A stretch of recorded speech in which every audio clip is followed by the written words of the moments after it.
원합니다. 아멘. 예, 오늘 계속해서 우리가 골로새서를 강의를 하면서 오늘은 골로새서 1장 18절로 23절 말씀으로 복음 중심인 그리스도, 이러한 제목으로 첫 번째 시간 갖기를 원합니다. 바울 사도가 구원받은 후에 구원받은 하나님의 백성이 신앙이 자라서 또 하나님의 귀한 은혜의 삶을 살기 위해서 골로새 형제들을 또 위해서 기도해 주었던 내용에 대해서 계속 말씀을 했습니다. 그러니 자기 신앙이 자라나기 위해서는 이런 기도를 해야 되고, 아직 믿음이 어린 형제가 신앙이 바로 자라나기 위해서 이 기도를 해 줘야 된다고 했습니다. 그 기도 중에 첫째가 하나님의 뜻을 바로 깨달아서 하나님의 뜻을 아는 그 은혜를 채워주시기를 기도한다고 했고, 하나님께서 성령으로 깨닫게 해주시지 않으면 성경을 읽어도 설교를 들어도 우리 주위에 무슨 사건이 일어나도 하나님의 뜻을 제대로 깨닫지 못하기 때문에 그렇습니다. 기독론이 무엇이냐? 예수님이 누구시냐? 예수님이 우리를 위해서 무슨 일을 해 주셨느냐? 이것을 아는 것과 이것을 배우는 것이 기독론입니다. 기독론을 아는 것은 매우 중요합니다. 우리가 누구를 믿느냐? 우리는 예수님을 믿는 사람입니다. 내가 믿는 예수가 어떤 분이신지, 내가 믿는 예수가 나한테 해 주신 일이 무엇인지, 무슨 일을 해 주셨는지 이것을 아는 것이 중요합니다. 그러면 예수님 앞에서는 어떤 분이시냐라고 묻습니다. 그럼 예수님 앞에 예수님은 어떤 분이시냐? 구속주이십니다. 죄의 권세에서 우리를 구속해 주시는 주님이 주시는 주님이십니다. 죄는 권세가 있습니다. 우리를 죄 가운데 사로잡아 가고 더욱 죄를 짓도록 만드는 죄의 권세가 있다라는 것입니다. 사단이 역사하는 것이죠. 이 죄의 권세에서 핏값을 치르고 우리를 구속해 주신 분이 예수님이십니다. 그의 아들의 영광의 나라로, 그의 나라로 우리를 옮겨 주셨습니다. 죄의 구렁텅이 속에서 나오지 못하고 허우적거리고 있는 우리가 그렇다고 가치 없는 우리들을 구속해 주셔서 그 아들 나라로 옮기시기 위해서 사람의 옷을 입고 오셔서 십자가에서 자기의 피를 흘리시면서 죽으셨습니다. 자기 목숨을 버려서 가면서 우리를 사주시고 구원해 주실 가치가 있는 사람도 아닌데, 그런 사람은 이 세상에 없습니다. 그런데 그런 우리를 주님은 자기의 핏값으로 우리를 사주시고 구속해 주시고 친히 그 아들 나라로 가만히 죄 놔두지 않고 옮겨 주셨습니다. 두 번째로 예수님은 어떤 분이냐? 즉 천지를 창조하신 분이다. 이 세상에서 두 가지의 피조물들이 있는데, 첫째 경우에는 눈에 보이는 만물이 있고, 두 번째로는 눈에 보이지 않는 존재들입니다. 그 눈에 보이지 않는 존재는 우리가 흔히 말하기를 천사나 타락한 천사, 이런 존재까지도 하나님이 창조하셨습니다. 하나님은 우리의 주인이시다. 세 번째로는 하나님께서 하신 일은 곧 예수님이 만물을 승리하신다. 그래서 17절과 8절 읽어보면 잘 읽어보면 만물보다 먼저 계신 뿐만 아니라 만물이 그 안에 있다. 이 말은 예수 안에서 만물이 돌아가고 예수 안에서 만물이 이렇게 운영이 된다라는 말씀이죠. 만물이 예수로 말미암아 돌아가고 움직여진다. 만물을 승리하시는 분이시다. 그분이 예수님이시다. 그렇다면 오늘 우리의 삶 가운데 일어나는 모든 일들이 재수가 없어서 일어나는 일이 아닙니다. 하나님께서 나를 이끌어 가시는 분인 줄로 믿습니다. 우리를 위해서 핏값을 주고 사시고 또 이기시고 우리를 창조하신 그분이 승리자가 되셔서 나를 이끌어 가시고 내 발걸음을 끌고 가고 있다라는 것입니다. 내가 잘 됐거나 못 됐거나 주님의 손에 내가 있는 줄 알아. 그런 줄 알아야 원망이 없습니다. 설사 원망을 한다고 해도 조급합니다. 사람이 원망하고 인생이 불평하기 시작하면 정말 인생 자체가 피곤합니다. 죽으나 사나 내가 자빠지든 넘어지든 간에 그런 생각을 아예 접어놓고 나를 창조하시고 나를 사랑하셔서 핏값으로 사신 분이 내 발걸음, 내가 부족한 부분이 있어서 아니면 죄가 있어서 훈련시키기 위해서 인도하고 계신다. 이렇게 생각하고 하면 여러분 원망하지 않고 믿음이 좋을수록 원망이 나오지 않고 오히려 이 가운데 앉아서 찬양할 수도 있고 이것은 성도만이 이 세상에서 성도만이 할 수 있는 특권이다라는 겁니다. 오늘 본문 18절 말씀에 보시면 그리스도와 우리의 직접적인 관계가 나오죠. 네, 예수 그리스도와 우리와 직접적인 관계가 18절에 나옵니다. 그는 몸인 교회의 머리라 그랬습니다. 교회에서만 머리가 아니고 사실 모든 인류의 머리이십니다. 그러나 특별히 교회의 머리라 그 말씀입니다. 세상을 다 다스리지만 특별히 교회를 더욱 다스리신다는 말씀이죠. 세상 만물을 다 주시고 다 통치하시지만 하나님의 교회는 직접 머리시라는 겁니다. 직접 붙어 있는, 직접 바로 다스리는 곳이라는 말씀인데 예수님을 또 다른 분으로 소개하는데 그는 몸인 교회의 머리시다. 몸인 교회의 머리가 교회를 말할 때는 지금 건물 이야기를 하는 것이 아니고 예배당을 뜻하는 것도 아니라는 겁니다. 여러분 다 교회라는 겁니다. 이러면 몸인 교회의 머리시라. 예수님이 머리다. 그러니까 몸인 교회의 예수님이 머리다. 주님이 몸인 교회의 머리라는 통치자라 이 뜻입니다. 이런 몸을 누가 이끌어 가십니까? 우리의 몸을 머리가 이끌어 가잖아요. 머리가 이끌어 가는데 머리가 몸을 이끌리지 못한다면 그 사람은 그 머리 자체가 뭔가 이상이 있다라는 거죠. 몸은 머리가 이끌어 나가는 것입니다.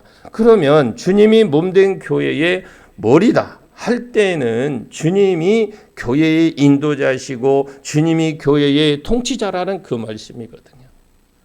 그러므로 제대로 된 교회, 즉 교회 건물이나 시설이 아니라 제대로 된 성도는 주님의 통치를 받는 자이고 주님의 백성이라는 말씀입니다. 주님이 나를 어떤 길로 끌고 가시던 복받는 대로 가든지 말든지 주님이 그냥 이끄시는 대로 아멘 하고 이끄신 대로 가는 것이 성도입니다. 나는 주님의 통치를 안 받는데 내 주님이 내 몸이다. 이렇게 생각하고 생각하는 몸도 서로가 성도가 아니라 몸은 따로 마음은 따로 죽은 사람이잖아요. 그래서 예수께 딱 달라붙어 있는 자는 예수님의 백성이다. 예수의 백성이다. 그는 주님의 몸된 교회의 머리라는 것을 주님의 성도들의 통치다이다.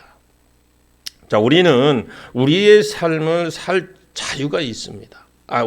우리의 삶을 살 자유가 없어요. 우리는 주님이 명하신 방법대로 주님이 이끄시는 대로 예수님을 믿는 사람은 처음부터 그렇게 생각하고 믿어야 됩니다.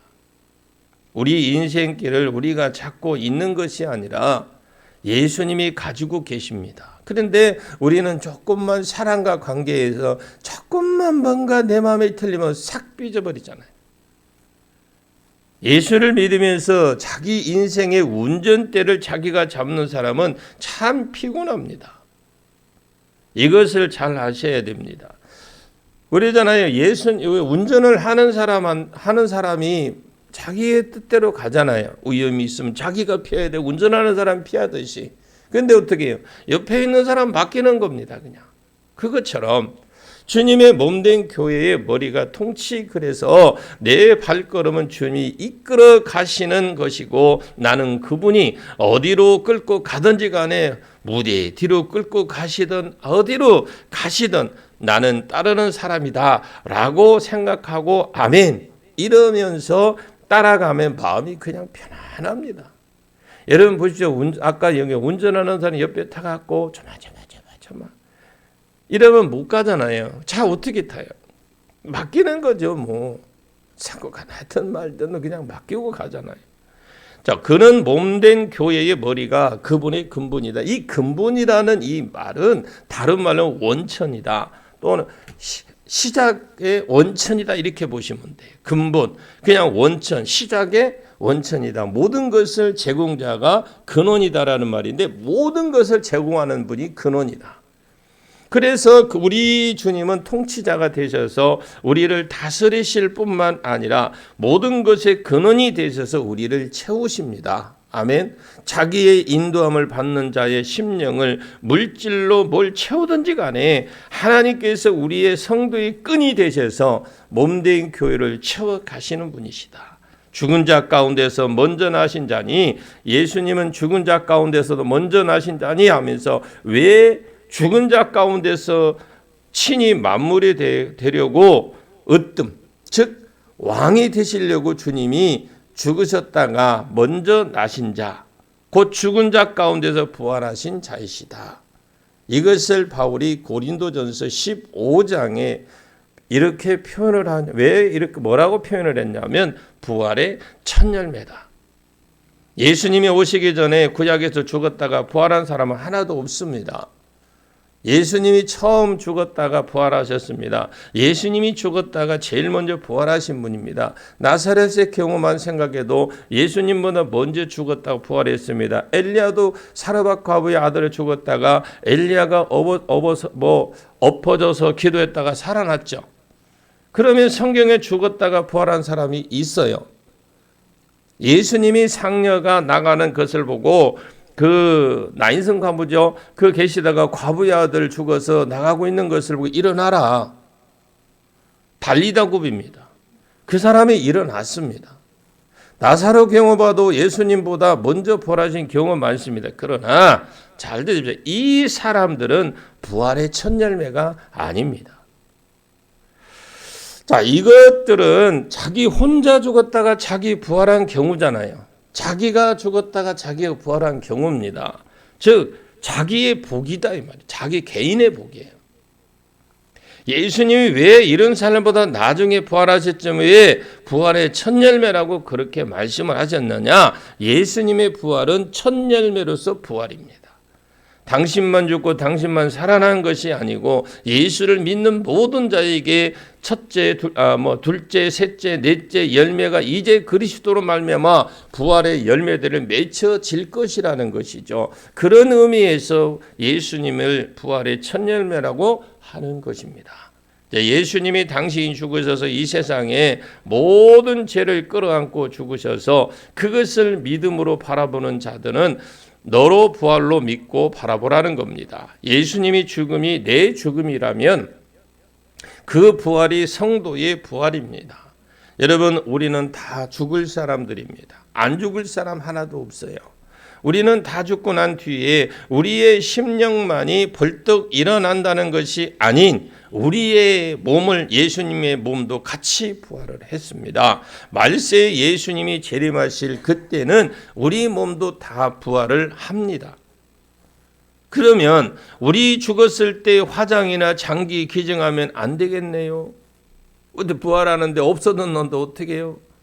단순히 그렇게 되는 것이 아니라 주님이 일어나 이렇게 명령하시면 다시 뭉쳐지고 일어나고 달리면 다리가 없던 장기가 없네 이런 사태는 없어요. 여러분 아시잖아요. 그 에스겔 꼴짜기에서도 그런 사건이 일어났잖아요. 없는데 명령하니 살아나잖아요. 예수님 몸된 교회의 머리십니다. 아멘. 이런 통치자가 나는 내가 스스로 살 권리가 없고 자고 주님이 그런 자이잖아요. 내가 스스로 탈 자가 아니잖아요. 주님이 이끄신 대로 사는 것입니다. 예수님을 처음 믿을 때는 이 생각에 머리에 박혀 있는 성도들이 참 복된 성도입니다. 예수님은 나의 통치시다, 나의 머리시다. 아예 믿는 사람이 그게 복 있는 겁니다. 자, 그런데 두 번째로 예수님은 교회의 원천이십니다. 성도의 모든 필요를 채워주시는 근원의 원천이 되시는 분이시고 예수님은 부활의 첫 열매이십니다. 부활의 첫 열매가 우리도 그분처럼 부활한다는 말씀입니다. 아멘. 믿어지면 아멘 하십시오. 이 정도는 기본으로 머리에 숙지하고 있어야 성도라고 명함을 내밀 수 있다라는 거예요. 하나님 아버지를 참 부자이시고 부유하신 분이시고 모든 것이 충만하신 분이다. 지금 금도 음도 하나님 것이다. 그래서 학개서 2장 8절 말씀에 보면 모든 것이 여호와께로부터 나오고 주로 말미암고 주께로 돌아간다. 하나님은 모든 것의 근원이시다 이 말입니다. 19절 말씀에 보시게 되면 아버지께서 모든 충만으로 예수 안에 거하신다 그랬습니다. 아버지의 모든 것이 하나님의 모든 것을 다 가지신 분인데 구약도 그렇습니다. 말씀도 은혜도 능력도 성령도 있는데 하나님이 직접 아무에게나 베풀어 주시지 않았습니다. 일반적으로 하나님은 사람을 세우시고 사역자를 세우시고 그에게 하나님의 은혜를 뚝 떼어 주어서 그로 말미암아 백성들에게 나눠주게 하신 것이 하나님의 원리입니다. 예수님을 통해서 하나님께서 주고자 하시는 모든 것을 주셨다라는 것인데 생명도 예수님을 통해서 주시고 생활도 예수님을 통해서 주십니다. 사랑과 은혜도 예수님을 통해서 주십니다. 그러면 하나님은 모든 것의 근원이시다. 그런데 왜 하나님이 이렇게 간단하게 소개하시느냐? 지금 하나님 말씀하려고 한 것이 아니기 때문에 누구를 말씀하려고 하냐?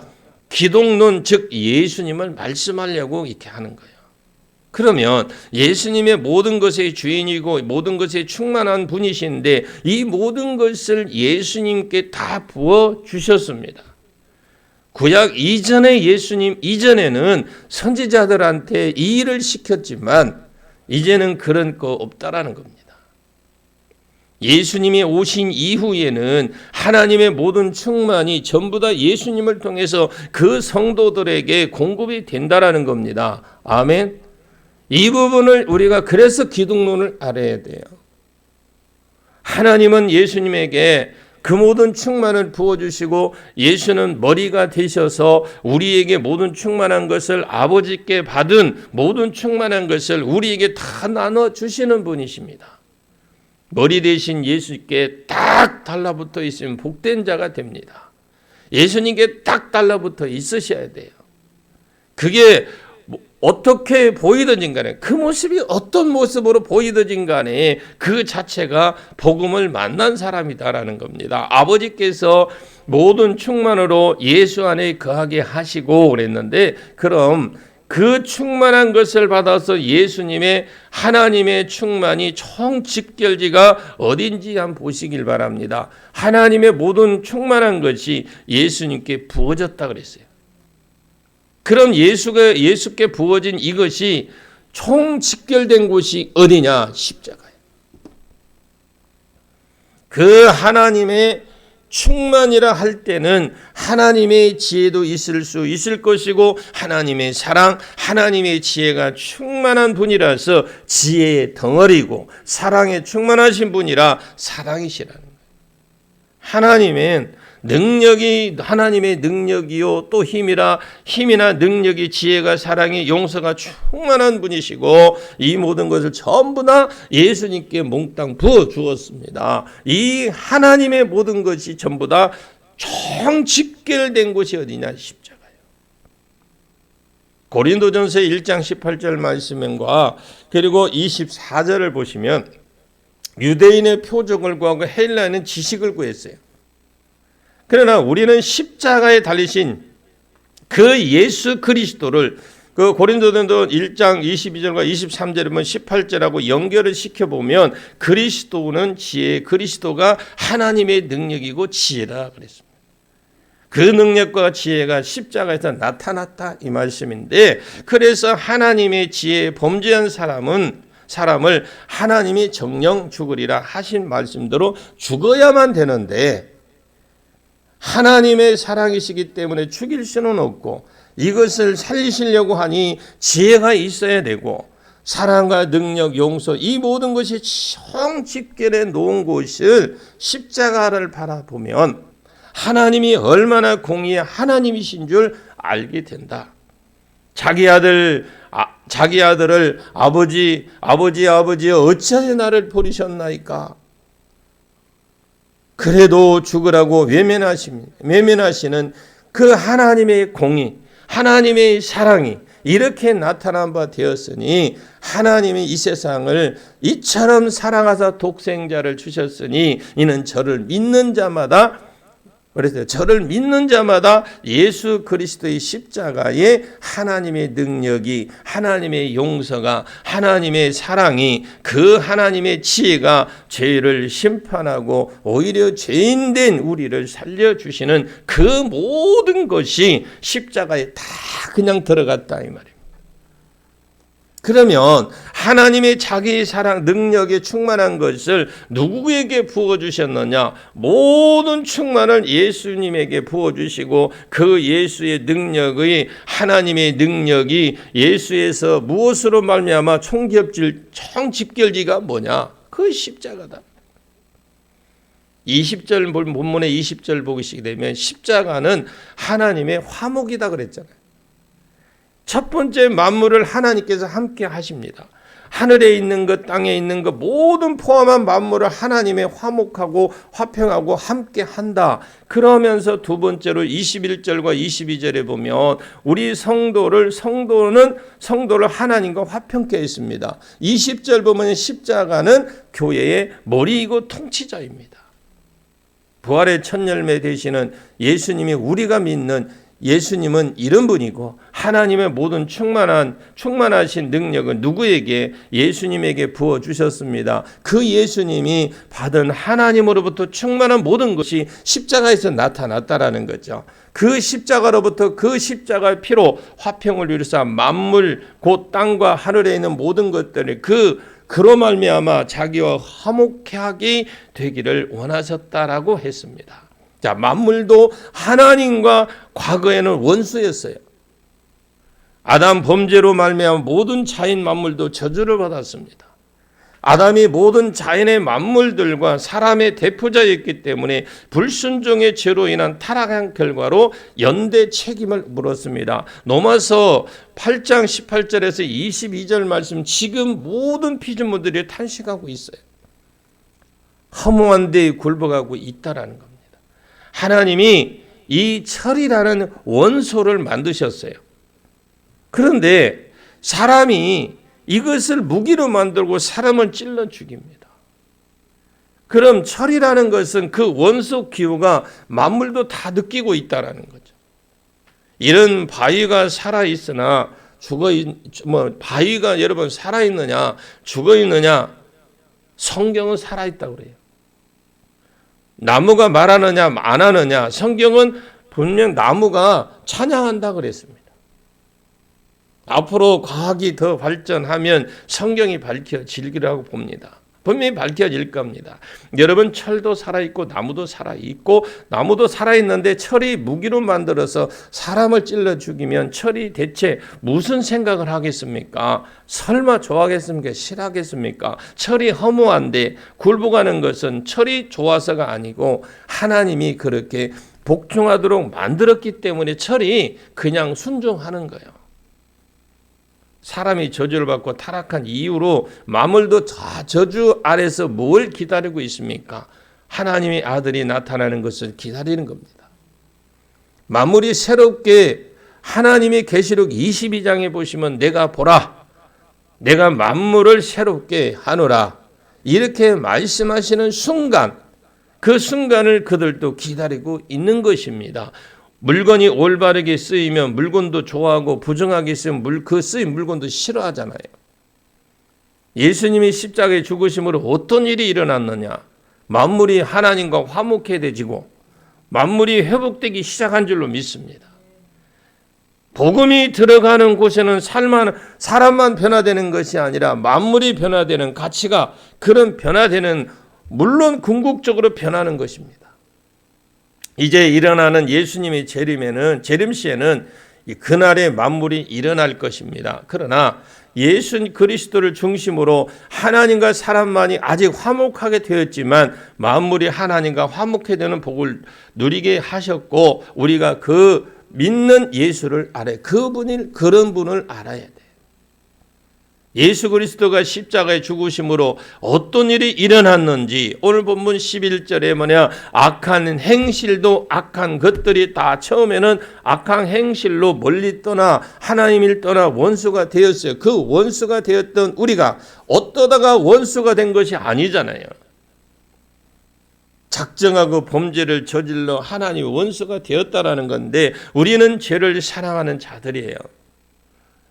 죄를 짓고 하나님과 멀어지고 점점 자기 마음대로 살면서 하나님과 멀어졌던 자들입니다. 이것이 우리가 죄의 권세에서 벗어날 수 없는 근본적인 이유 중의 이유입니다. 왜 죄가 권세가 있습니까? 사단이 죄를 역사하고 죄가 사람을 사로잡아 그 사람이 알아서 죄를 짓게 하고 자기 마음으로 범죄하기 때문에 그렇습니다. 사람이 유혹을 받은 것은 시험이 템테이션으로 되어 있는데 사람이 유혹을 받는 것은 자기 욕심에 끌려 미혹 때문이 그랬어요. 여러분 이 자기 마음에 욕심이 끌려서 미혹되고 죄를 짓는 것이기 때문에 절대로 사람이 죄에서 벗어날 수 없어요. 예수님의 십자가의 죽음은 어떤 일을 일어나셨느냐, 어떤 일을 하셨느냐 하는 것은 나머지 부분은 내일 아침에 다시 계속 마무리하도록 하겠습니다. 기도하겠습니다. 참 좋으신 아버지 하나님, 은혜를 진심으로 감사를 드립니다.